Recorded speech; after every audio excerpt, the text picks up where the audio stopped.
सबसे पहले हम चलते हैं माइक नंबर 1 पर। वहां अगर कोई गैर मुस्लिम भाई है और उनके जहन में कोई सवाल है तो वो सवाल कर सकते हैं माइक नंबर 1 से। आदाब। आदाब। सलाम वालेकुम। वालेकुम सलाम। मेरा नाम विजय कुमार बुत्रा, मैं किशनगंज का निवासी हूँ एंड यहाँ पर एक मेरी रेजिन की इंडस्ट्री है। By profession I am an entrepreneur. माशाल्लाह। ऐसा है, आपके विषय में मैंने आपकी तकरीरें काफ़ी टीवी पर भी देखी है, पीस टीवी पर कलकत्ते में, और हमने ऐसा पाया है कि आप इस्लाम के अलावा हिंदू शास्त्रों में भी आपकी बहुत बड़ी आस्था और बहुत बड़ी रुचि रखते हैं। मेरे में ये जानने की उत्सुकता है कि आपकी ये उत्सुकता हिंदू शास्त्र के प्रति कब आई और क्यों आई, इसके विषय में मुझे आपसे थोड़ा जवाब। भाई साहब का सवाल है कि उन्होंने मुझे टीवी पे कलकत्ता में कई बार देखा है और ये जाना है कि इस्लाम के अलावा मैं दीगर मज़ाहिब के बारे में बात करता हूँ और हिंदू धार्मिक किताबों के बारे में भी मैं इल्म रखता हूँ। तो ये पूछना चाहते ये ख्वाहिश कब आई और कैसे आई। मैं जब मेरा मेडिकल कॉलेज में था तो मैं मुतासिर हुआ एक शख्स जिनका नाम था शेख अहमद दीदाद। वो साउथ अफ्रीका के थे और वो इस्लाम और ईसाई मज़हब पे महारत रखते थे। जब उनकी तकरीर सुना तो मैं उनसे मुतासिर हुआ और मैंने कुरान और बाइबल का अल्हम्दुलिल्लाह इल्म हासिल किया। तो सबसे पहले मैंने इल्म हासिल किया बाइबल के बारे में, इस्लाम और ईसाईयत के बारे में। और जब मैं उनसे मिला उन्होंने कहा कि इस्लाम और ईसाईयत पे कई लोग तकरीर कर चुके और कई किताबें लिख चुके, लेकिन हिंदू मज़हब और इस्लाम के बारे में वो चंद किताबें हैं। उन्होंने दरख्वास्त की कि बेटा ईसाईयत के अलावा दिगर मज़ाहिब के बारे में आप मुताल्ला कीजिए और उनको भी पैगाम पहुँचाइए।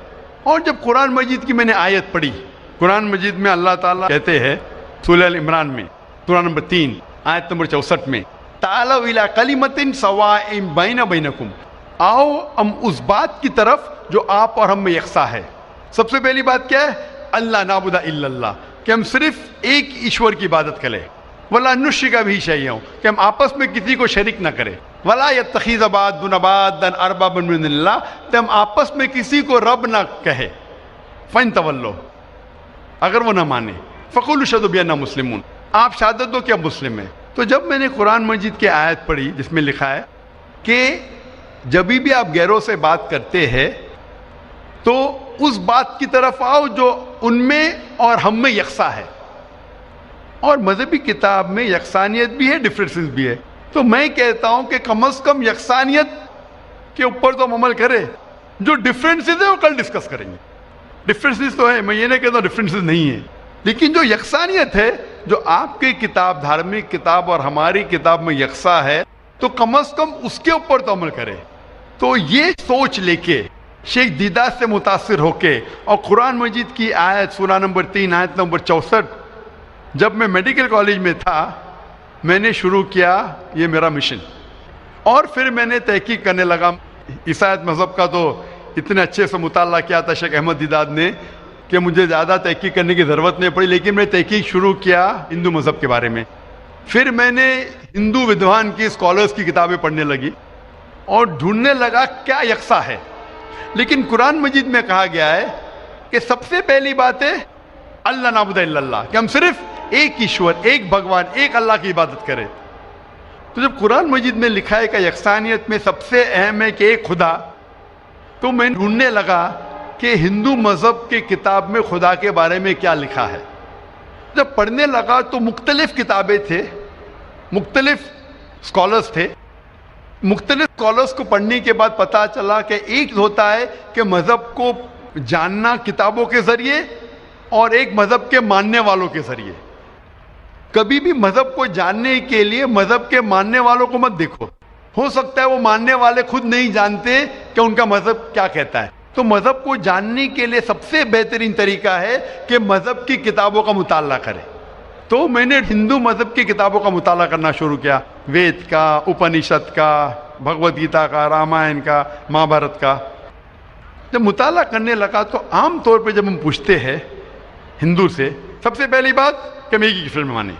आम हिंदू से पूछते हैं कि कितने भगवान में आप मानते हैं, तो कुछ हिंदू कहेंगे 3, कुछ कहेंगे 100, कुछ कहेंगे 1000, कुछ कहेंगे 33 करोड़। लेकिन अगर आप एक विद्वान हिंदू से पूछेंगे जो अपने हिंदू मजहब का मुताला कर चुका है, मजहबी किताबों का मुताला कर चुका है, वेद पढ़ चुका है, तो वो कहेगा कि हिंदुओं को सिर्फ एक खुदा में मानना चाहिए। लेकिन आम हिंदू मानता है फिलॉसफी जिसे कहते हैं पैंथीइज्म। आम हिंदू कहता है कि सब कुछ खुदा है, पेड़ खुदा है, चांद खुदा है, सूरज खुदा है, इंसान खुदा है, सांप खुदा है। हम मुसलमान कहते हैं सब कुछ खुदा का है, पेड़ खुदा का है, चांद खुदा का है, सूरज खुदा का है, इंसान खुदा का है, सांप खुदा का है। तो ये अहम फर्क है आम हिंदू और आम मुसलमान में। आम हिंदू कहता है सब कुछ खुदा है, हम मुसलमान कहते हैं सब कुछ खुदा का है। तो ये फर्क है सिर्फ का। अगर ये का के फर्क को मिटा ले तो हम हिंदू और मुसलमान एक हो जाएंगे। कैसा करना चाहिए? ताअलू इला कलिमतिन सवाइन बैना बैनकुम, आओ उस बात की तरफ जो आप और हम में यकसा है। तो जब मैं हिंदू मजहब की किताबों का मुताला करने लगा तो एक अहम किताब का नाम है उपनिषद। उपनिषद में लिखा है, Chandogya Upanishad, chapter number 6, section number 2, shloka number 1 में, एकम एविदित्यम, खुदा एक है दूसरा नहीं है। जब हम पढ़ेंगे श्वेताश्वेतर उपनिषद चैप्टर नंबर 6 श्लोका नंबर 9 में, नाचस्य कसिज जनिता न चदीपा, ये संस्कृत कोटेशन है जिसके मानी है उस खुदा, उस ईश्वर का कोई रब नहीं, उस ईश्वर के कोई वालिदैन नहीं, उसके ऊपर कोई नहीं है, उसकी वालदा नहीं, उसके वालिद नहीं है। लिखा है श्वेताश्वेतर उपनिषद में चैप्टर नंबर 4 श्लोका नंबर 19 में, न तस्य प्रतिमा अस्ति, उस ईश्वर की कोई प्रतिमा नहीं। प्रतिमा संस्कृत में होता है अक्स, photograph, painting, picture, idol, statue, sculpture. न तस्य प्रतिमा अस्ति, उस ईश्वर की कोई प्रतिमा नहीं, कोई अक्स नहीं, कोई पिक्चर नहीं, कोई फोटोग्राफ नहीं, कोई पेंटिंग नहीं, कोई आइडल नहीं, कोई स्कल्पचर नहीं, कोई स्टैच्यू नहीं। और ये आप आगे पढ़ेंगे, ये वही चीज लिखा हुआ है यजुर्वेद में। वेद हिंदू मजहब की सबसे ऊंची किताब है। यजुर्वेद में लिखा है चैप्टर नंबर 32 श्लोका नंबर 3 में, न तस्य प्रतिमा अस्ति, उस ईश्वर की कोई प्रतिमा नहीं, कोई अक्स नहीं, कोई फोटोग्राफ नहीं, कोई पेंटिंग नहीं, कोई पिक्चर नहीं, कोई स्टैच्यू नहीं, कोई आइडल नहीं, कोई स्कल्पचर नहीं। तो जब आप हिंदू मजहब की किताबों का मुताला करते पता चलता है हिंदू मजहबी किताब में भी लिखा है खुदा एक है, उस खुदा का कोई अक्स नहीं। और ब्राह्म सूत्र जो हिंदुइज्म का है वो एकम ब्राह्म द्योत्या नास्ते नैना नास्ते किंचन, भगवान एक ही है, दूसरा नहीं है, नहीं है, नहीं है, जरा भी नहीं है। There is only one God, not a second one, not at all, not at all, not in the least bit. तो इस जरिए से मेरा मुताला शुरू हुआ। सबसे पहले तहकीक करने लगा मैं कि हिंदू मजहब की किताब में ईश्वर का क्या जिक्र है, भगवान का क्या जिक्र है। और पता चला जिस तरीके से कुरान मजीद में लिखा है खुदा एक है, वही लिखा है हिंदू मजहबी किताब में। जिस तरीके कुरान में लिखा है उसका कोई अक्स नहीं, वही लिखा है हिंदू मजहब में। जिस तरीके से कुरान मजीद में लिखा है ना वो किसी से जना है ना किसी को जनता है, वही चीज लिखी हिंदू मजहबी किताब में। तो मैंने कहा जो यकसा है तो इसके ऊपर अमल क्यों ना करे। तो इस तरीके से मेरी तहकीक शुरू हुई और आस्ते आस्ते तहकीक के बाद पता चला कि हिंदू मजहब में भी लिखा हुआ है कि अवतार आने वाले हैं। अवतार लोग समझते हैं कि भगवान एक इंसान का रूप लेता है, ये एक मानी है, लेकिन सही मानी है औ संस्कृत में मतलब भगवान खुद नहीं, भगवान किसी को भेजता है। तो अवतार के सही मानी है जैसे हम कहते हैं पैगंबर। तो भगवान ने, ईश्वर ने कई पैगंबर भेजे और आखिरी पैगंबर का जिक्र हिंदू मजहबी किताब में है, कई किताबों में है, वेद में है, उपनिषद में है। कई मिसाल दूंगा एक, कल्कि पुराना में लिखा है कि आखिरी जो अवतार आने वाले आखिरी पैगंबर वो कल्कि अवतार है। उनके वालिद का नाम है विष्णु यास। विष्णु मतलब खुदा, यास मतलब नौकर, खुदा का नौकर। अरबी में करेंगे तो हो जाता है अब्दुल्ला, जो नाम था मोहम्मद सल्लल्लाहु अलैहि वसल्लम के वालिद का। उसके वालिदा का नाम है सुमति, मतलब शांति, अमन। अरबी में हो जाता है आमिना, जो मोहम्मद सल्लल्लाहु अलैहि वसल्लम के वालिदा का नाम था। इसमें लिखा है कि इन्हें वही आएंगी एक केव में, एक गारे में, जो मोहम्मद सल्लल्लाहु अलैहि वसल्लम गारे हिरा में आई थी। उन्हें वही आएंगी रात के वक्त। वो बाद में जाएंगे नॉर्थवर्ड और फिर वापस आएंगे। मोहम्मद सल्लल्लाहु अलैहि वसल्लम ने हिजरत की थी, मदीना की तरफ वापस आए। उनके 4 करीब दोस्त होंगे, इसमें 4 खुलफा राशिदीन है। इस तरीके से डिटेल में लिखा गया है आखिरी पैगंबर, जो आखिरी अवतार जो आने वाले मोहम्मद सल्लल्लाहु अलैहि वसल्लम। तो मैं कहता हूं हिंदुओं से कि आप अपनी हिंदू किताब का मुताला कीजिए और हम हिंदू और मुसलमान एक हो जाएंगे। तो इस तरीके से मेरे तहकीक शुरू हुई और मैं दुनिया भर में कोशिश करता हूं अमन का पैगाम लोगों तक पहुंचाए।